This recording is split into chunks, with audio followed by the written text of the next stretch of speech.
Hi, and welcome to part 2 about self-compassion. In part 1, we talked about why self-compassion can help boost your confidence, and this is part 2 about the how, and how we are going to cultivate the self-compassion practice.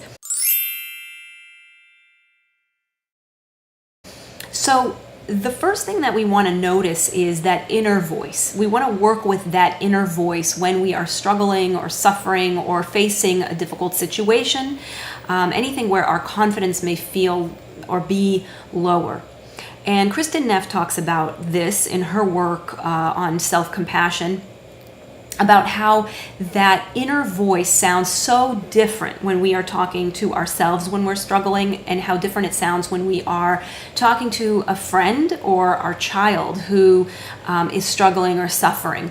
And if you were to see your child who is crying and struggling and having a hard time, would you say something like, "Stop crying, you idiot"?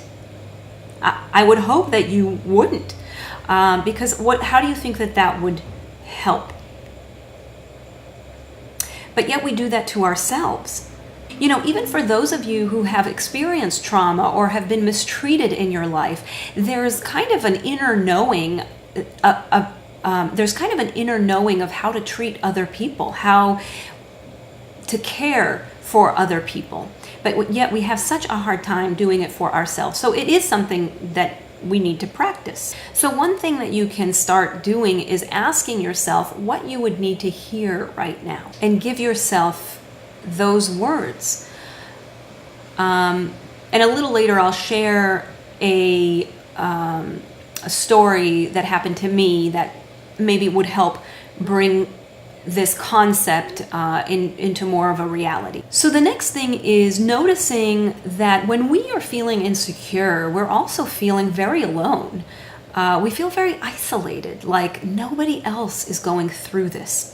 So another component of self-compassion is to recognize that we are not alone, that we are part of this greater humanity, reminding ourselves that we are not weird or defective, that other people go through this. Now, this is not a way to minimize your struggle. I can hear some of you saying, yeah, right. I mean, I don't have it as bad as so-and-so. And, what about those people suffering in Syria? Okay, so this has never worked for anybody, because now you're feeling ashamed about your problems and your feelings, and guilty that you're not helping those people out there that are suffering. So recognizing that we are not alone, that other people have gone through this, will help soften the edges of insecurity. Another component is mindfulness, or awareness of what you are feeling and sensing in your body. I've talked about mindfulness before, and I have another video on mindfulness that I can link in the description. So how can awareness of feelings or mindfulness help us in this situation? It's the very simple concept that we can't really change anything or whatever it is that we are not aware of. And by change, I don't mean fix. There may be nothing that you actually need to fix or do in the situation. It's a noticing. So let me tell you a story that happened to me where I received a phone call from a potential client who was looking for services. And we spent about 10 or 15 minutes discussing the needs of this particular person. And I was listening, and the person was opening up and sounded like was ready to move forward. And then it came time to talk about payment and, options. And so then the person asked me if I took insurance, and I said no. Well, that is when the explosion happened on the other end of the line.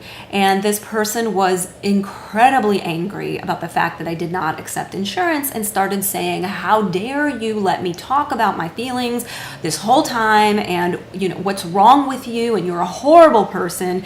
And I think something was said about what's wrong with you people.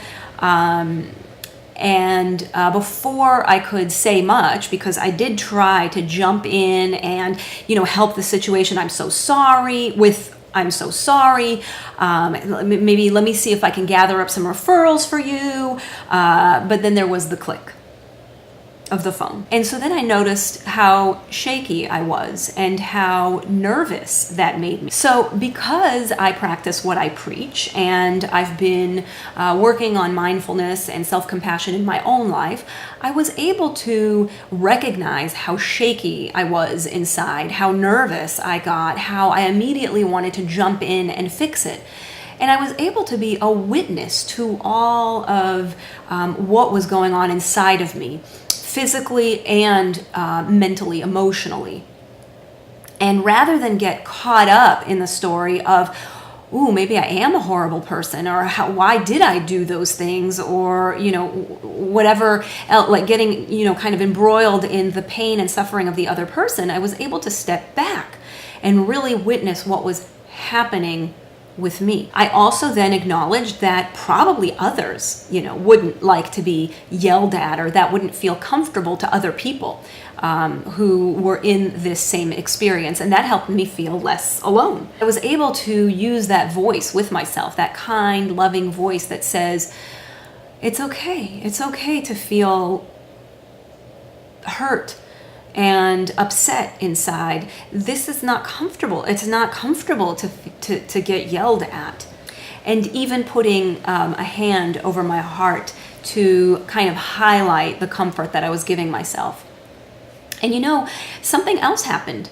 I started feeling compassion for the person on the other end of that phone. It actually transformed my initial reaction of fear and alarm.